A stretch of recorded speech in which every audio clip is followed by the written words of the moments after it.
Everyone, look out the front of the bus to Lawrence in the west in Mount Orreid, 150 feet high, with Fraser Hall and the flags on top blowing in the wind. Lawrence would not have been hard to see once it got daylight, so the raiders wanted to be there by sunup. All around Mount Orreid was the treeless prairie.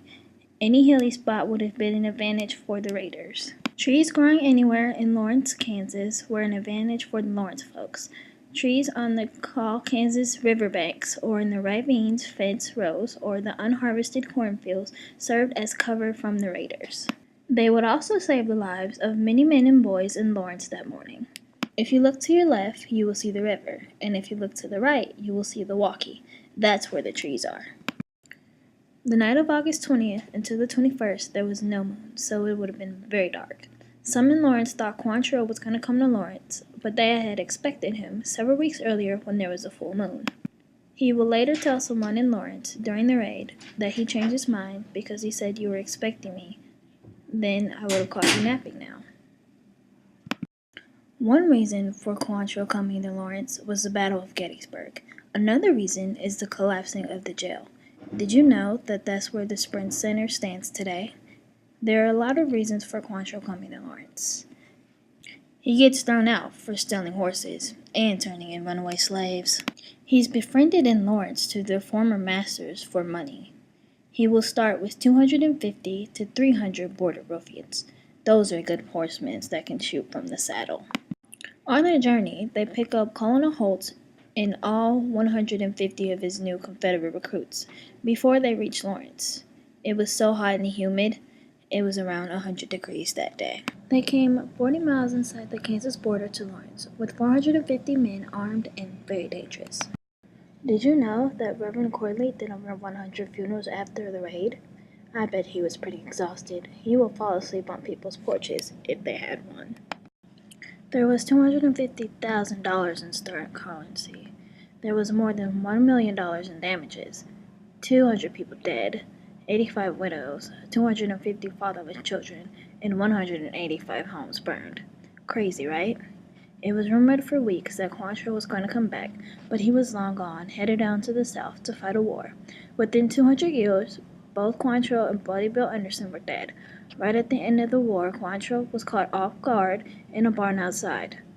He was in Kentucky. His horse reared, and he fled on foot. He was shot in the back with a bullet lodged against his spine, paralyzing his lower body.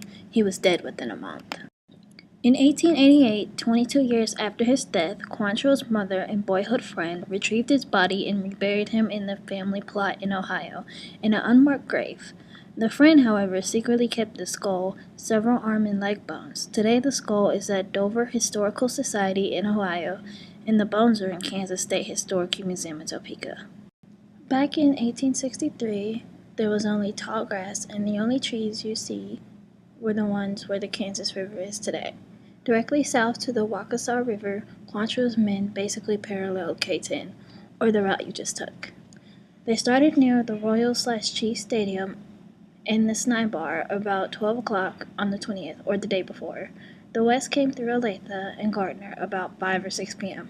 That same day, on the old Santa Fe Road, or the old K-10, and on the Hesper is just south of Edora, which you just drove by, about 2 or 3 in the morning on the 21st. They will kill 10 men before they get to Lawrence. They just pick up guys and have them lead them to Lawrence and shoot them when they can't help them any longer. In Hesper, there was a farm owned by the Stones. They had taken a young boy about 14 named Jacob Brote. They will get the Stones, kill Mr. Stone, and they will want to shoot him, but Quantrill is right the shot will be heard, so they beat him to death with a rusty musket. His sons escape through the cornfield and they will take Jacob. He will lead them into Lawrence to stay with them the entire morning. Finally, they will get to the edge of Lawrence, pretty much where we are sitting right now, and send 2 scouts to see if Lawrence is awake, ready, sleeping, or unaware. It is about 5 a.m. and the sun is just getting ready to come up. There is a fog that will clear up when the sun comes up, but in the summer, you get fog between 2 rivers, especially with lots of humidity. Lawrence was in ruins. It was 9 a.m., but it appeared as if it were night because of all the smoke. Reverend Corley wrote the dead were everywhere, in the sidewalks, in the streets, among the weeds and the gardens. The fires were still glowing in the cellars. The brick walls were standing bare and blackened. The bodies of the dead that were too close to the fires literally baked. They tried to identify the dead at the morgue and worked quickly to get them buried before disease becomes a threat. There are a few coffins. Most of the carpenters were dead. No wood or tools because they had been destroyed. Living rats in caskets, but not nearly enough. So the dead were buried in mass graves at Pioneer Cemetery on Mount Orreid, then later here at Oak Cemetery. This is the Miller home at 19 in Haswell. It is on the historical register. It was built in 1858, and there was during the raid, so it was also a farm behind it. This farm behind the Miller house belonged to the first victim of the raid, Reverend Snyder. He was milking his cow, and the two scouts shot him in the back. He was a minister of the United Brethren Church. He was also a conductor of the Underground Railroad and helped many escaped slaves to freedom. Some 300 blacks escaped through Lawrence to freedom throughout its existence. Even Mississauga minister, Reverend Richard Crowley, helped runaway slaves. He was the first minister of Plymouth Congregational Church, but we'll talk about him a little bit later though. You see this big brick home? It was being built at the time of the raid. The owner that lived in it was Mr. Samuel Riggs. He was an attorney and had gotten Quantrils thrown out of Lawrence earlier, which would explain why they were after him that morning. He and his wife Sarah lived somewhere on Rhode Island Street. When they came to shoot him, she grabbed the reins of the horse and rode all around the yard so her husband could get away. He did. After the raid, he was signed the arrest warrant for Quantrill and his men, but to no avail. Sarah later writes a memoir, we have a copy in the Harmony Library, about her experiences of the morning for her grandchildren. If you pay close attention, you will see Central Junior High on the left. Did you know that this is where Miss Hasek went? They will turn it into a high school the next year. But guess what? All the businesses are named Free State or Freedom or Liberty because Lawrence Free State history and background. Does Buddy Bill Anderson sound familiar to you? Yeah, he wasn't a very fun guy. He was known for scalping his victims. He wore a silk scarf around his neck and nodded every time he killed someone. He would kill 14 men and boys in Lawrence that morning, and the scarf had 53 knots in it when he dies. He would die at the age of 25. If you go to the online Quantrill site, you will see a list of men that rode with Quantrill that morning. One of the raiders, William McWaters, supposedly had a woman with him, Jenny Mayfield. She shows on the list. When they get to South Park, about 5:30 a.m., they all check their percussion caps and guns. All were armed, but Quantrill wore 4 pistols on his belt and 2 holstered in his saddle. At that time, South Park was a huge cornfield. Lawrence started about a block north of where you are right now. Lawrence in 1863 was about 1 square mile. There are about 3,000 citizens, but 400 of the men were off fighting a civil war. This will be a blessing later. Quantrill gives the men a pep talk, of course, and reminds them why they come. They are here to kill men only. They are Southern gentlemen, and after all, no women were hurt in the raid. Many of the men were wearing Union jackets, and they will strip them off to show their border ruffian uniform. They divided into 3 columns. One column starts down New Hampshire, one column Vermont, and the biggest column, 7 horses wide, down Massachusetts Street. 11 men are sent up to Mount Orreid and set up to a picket and watch for soldiers that might be coming to shoot anyone leaving. All 3 columns will converge at the Eldridge Hotel at 7th and Massachusetts, where you are headed right now. Did you know that Lawrence gets its name from Amos Lawrence, who was the money man or fundraiser for the New England Immigrant Aid Society? This group that came to Kansas, to be sure, it was established as a free state. So, the original streets in Lawrence running north and south are the names of the states in the order in which they came to the Union. Judge Carpenter was a nice young man from New York. He lived in a nice big home or on the corner with his wife and her sister. He was a judge and had run for Kansas State Attorney General the year before. He hadn't won, but it was a close race, and he had lots of potential, and it was assured that he was going to do great things for Kansas in the future. The raiders stopped at his house throughout the morning, but because Judge Carpenter was so nice, he kept talking them out of hurting him. However, as the morning wore on, the raiders got to drinking, and when they came back by the house for the last time, they knocked on the door, and Judge Carpenter answered. The raiders asked George Carpenter where he came from. He said New York, and that is all it took until they began shooting him. They chased him around the house. They followed him upstairs and downstairs and finally out in the yard. He was shot multiple times and fell to the ground. His wife was holding his head in her lap, begging for mercy, when the raider moved her hand out of the way and shot Judge Carpenter at close range to the head. This scene was repeated many times that morning to other men and women of Lawrence. Directly across the street is a tombstone on the sidewalk. It marks the spot where 17 recruits were killed August 21st, 1863. There were a small encampment of young wannabe soldiers that camped out there. They were too young to go into the war, but practiced with wooden guns and had uniforms. Lawrence folks called them babes. They were asleep when the raiders came from the South Park and rode through their encampment. There were 21 recruits, and 17 died from gunshot wounds or being trampled to death by the raiders' horses. Also, there was an American flag here. One of the raiders tied it to the back of their horse's tail all morning long. Then 100 yards west was the colored recruits, African Americans also too young to go into the war. When they heard gunshots and screaming, they knew immediately what was up. They took off running to the river north. If you look out the window, you'll see Eldridge Hotel is up on your left on the top of a hill. Keep going. You'll see the Lawrence Public Library on the corner. Where the library sits was a 3-story home of the Dix family. Mr. Dix lived there with his wife, Gitta, and children, and 3 brothers. They were from Germany and had a blacksmith shop on the bottom floor of the house. And the family lived upstairs in that part of the house. Next door is the Johnson Hotel, which was the notorious hotel where Red Legs and Jayhawkers hung out. It was on the list, so it was one of the first places raiders hit that morning. Gitta hears gunshots and screaming. She grabs her children and Nanny and locks them in the coal shed.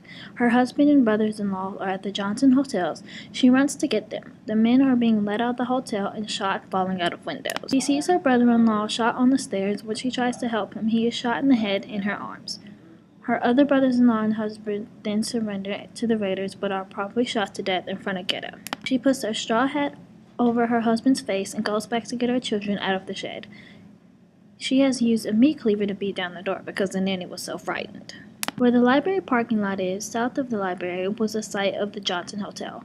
Ben Johnson was a jayhawker. He was extremely outspoken. A few weeks before the raid, he actually threw several Missourians out of his hotel. Quantrils' men surrounded the hotel, told guys to surrender and they'd be saved. You know what happens next? Ben Johnson is on the list. This hotel was built because so many families were moving to Lawrence that they needed a place to stay for a while their homes were being built.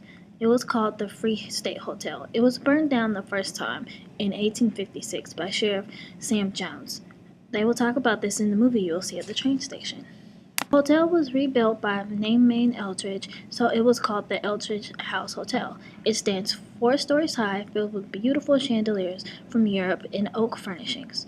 It sits on the highest place in Lawrence besides Mount Orrery. It was also inhabited that morning by 60 people, including a bishop, a group of priests, and back from the East businessman and the provost marshal, Alexander Banks, who, by the way, will marry Gitta Dix after the raid because she is available. Quantrill and his men want to take this hotel first. It is a symbol of the entry fee state philosophy, and they aren't sure that there aren't armed men here. So all 3 of the columns of men coverage on the Eldridge Hotel and wait.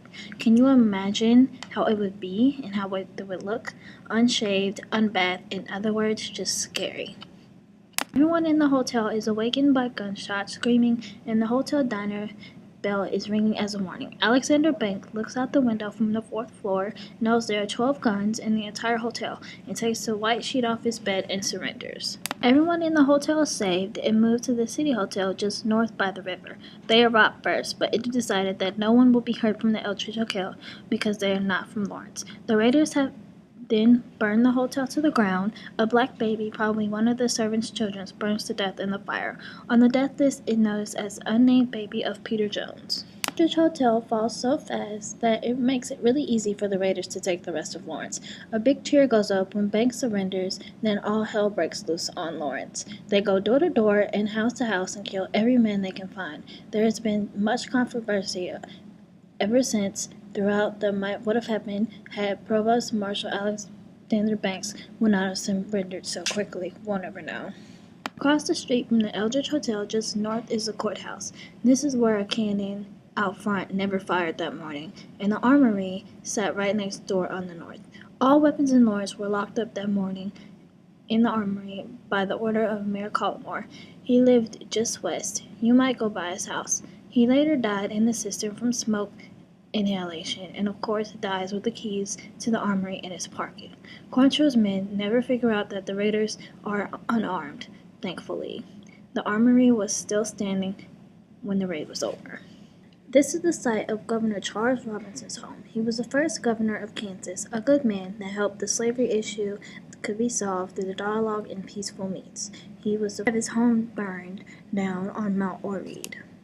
However, he rebuilt his home. When you're sitting and live there with his wife Sarah, you'll hear Sarah Robinson in the movie too. The AM of the raid, Robinson was on Mount Orreed because his livestock was still housed up there. He would survive the raid because he stays up on the hill and sees everything. His house will survive too. He will have lots of guilt for the rest of his life for surviving. Why did his house survive? Because the bridge was not finished yet in 1863, nor was the telegraph. All advantages for the Quantrill because you had to cross the river ferry and you couldn't get any communications out. Those men came down and cut the ferry cable but are shot by a small contingency of Union soldiers that crossed over the river in Delaware Indiana Reservation. They actually hit and injured one of Quantrill's men, so for the rest of the day, the raiders will stay away from the river. There are lots of trees and shrubs here too. That will make good cover for the men in Lawrence. The street from Robinson's house is the City Hall, in which 1863 was a city hotel owned by the Stones, friends of Quantrill. When Quantrill lived in Lawrence, he was cared for by Lydia Stone. He actually gave her a ring. Everyone from Eldridge stays here until the end of the raid. However, on the way down to the City Hotel that morning, one of Q's men, Larkin Stagg, tries to take Lydia's ring off in the hotel. Quantrill stops him, and Skagg tells Lydia under his breath that he will be back to get the ring. When the raid is winding down, Skagg goes back to the hotel. Bad idea. He gets separated from the group, and when he gets back to the hotel, he sneaks out the back with her ring. Skagg gut shoots her father, Mr. Stone. Mr. Stone will die later, and of course Quantrill would never know his friend is dead because he and his men are on their way back out of town by then. But they leave a different route, and Skagg goes back the same way. He is seen by John Spear's son and a Delaware Indian. When they recognize him, they kill him. He is the only raider to die that day. His body is tied to the back of a wagon for the rest of the day, and the town drops his messed up body in the gully for all to see and rot for the next couple months. They will also find the belongings and money of Mr. Spear's son, who was killed in a newspaper office. Mr. Spear was a newspaper man, and he lost his son in the newspaper office. His son's body was never found, and the mom will set a place for him at the table for the rest of her life because she just knows he will be back for dinner someday. Spear actually loses 2 sons in the raid. You might also want to know that the raider that was trying to kill Sarah Riggs' husband and she held onto the horse of the ring and saved her husband's life was none other than Larkin Skaggs. Across the street is the Robinson Park. The park contains a canyon and a large rock. The rock is known as the Shaganon Rock and was bought from Shaganon Creek, just east of Topeka on Highway 2440. It is now a monument that contains the names of the first 2 groups that come to establish Lawrence as a free town. John Haskell, a famous architect, is on the rock, as is Charles Robinson. In the park also a flagpole, and supposedly there was a huge American flag on the pole in 1863. Quantrill's men will tear down the flag and tear it into little pieces and will tie them to their horse's tail and drag them around Lawrence all morning. That obviously doesn't sit well with the people in Lawrence. The place where you're eating lunch is called the Gully. Quantrill and his men were careful not to get too close other than to use the walking bridge that ran across to get it from the east to the west. You know that Lawrence was really divided at that time? East of the Gully was where the poorest citizens lived, like the blacks and the German immigrants. West Lawrence was the wealthier citizens, including businessmen and academia. Sadly, that's still the case in Lawrence in many cases. When Lawrence built the new high school, the big bone of contention, there was a division line where the 2 schools' populations. There was concern that it would be Massachusetts Street, but it ended up being 15th Street. The home you see is the home of Mayor Collmore. He and a friend were renovating this home and have gotten up early. When they hear gunshots and screaming, they rid and hide in the cistern. The cistern is like a well, only it holds rainwater. The cistern was large and deep, and the 2 men hid inside when the raiders came to the door and demanded they come out. Mrs. Collmore told them her husband was gone, and they torched the house. The smoke from the fire went into the cistern, and both men died from smoke inhalation. After the raid, a large man that lives outside town came in to help, convinced by Miss Collymore to go down there and bring her husband and friend out. She had been unable to get to him, and they weren't responding either. With the shaky rope, the man lowered himself into the cistern. The rope broke down, and he drowned in the cistern. 3 men died in the cistern, and none were killed by the raiders. The house you see now was the Griswold house. It was a large house with a wraparound balcony, and 4 families were living there at the time. Mrs. Griswold had come home a day early from their vacation just the night before. They shared their home with the Bakers, Tracks, and the Thorpes, also waiting on their homes to be built. This was very typical in Lawrence. The town was growing so fast that the homes couldn't be built fast enough. Baker owned a store with another man, and Tracks was a newspaper man, and Thorpe reader. All were told to leave the home and head east backwards to the gully. The wives were screaming for mercy from the balcony. As the men walked in front of the raiders on horseback, the men didn't walk fast enough, and the raiders began shooting. Griswold died first. He was shot in the back as he ran to the fence and started climbing over. Trask was rolling on the ground in terrible pain and asked his wife to help. They shot him again dead and told his wife that she could help him now. Baker and Thorpe were shot but pretended to be dead. Both men were able to pull it off for the most of the morning, but eventually the raiders saw them talking to each other and shot them both again. He got a gunshot and died the next day in misery. Baker was shot in the chest, neck, and leg, but still survived. They robbed him of his boots, hat, and money, but he lived to reopen his store with his partner that also survived. Quantrils, on his deathbed, told a newspaper man that asked why he'd gone to Lawrence, and guess what he said? "You want to know why we went to Lawrence? We were there to find and kill James Lane." They didn't even find him. Don't you think that's a little ironic? Lane had an interesting end to his life. While he lived in WDC as a senator, he became friends with none other than Abraham Lincoln. When Lincoln was assassinated in April of 1865, Lane went to the state of deep depression on his horse traveling to Leavenworth. Later, he committed suicide with a gunshot to the head. His replacement as U.S. Senator was Edmund Ross. Remember the guy that had a few soldiers across the river during the raid that kept the raiders away from the river by taking pot gunshots at them when they were getting too close? Same guy. Very important part in Kansas and American history later. When the Senate votes to impeach President Andrew James, Ross will have the deciding vote to keep him from being impeached. It will be the end of his political career, but he did it anyway. You'll see the Memorial Football Stadium, and on your right is the Campanile on the hill. Both are memorials to the Kansas University World War II soldiers that died during the war. You guys have seen so many things, and I really hope you enjoyed this iMovie. This is Quantrils Raid.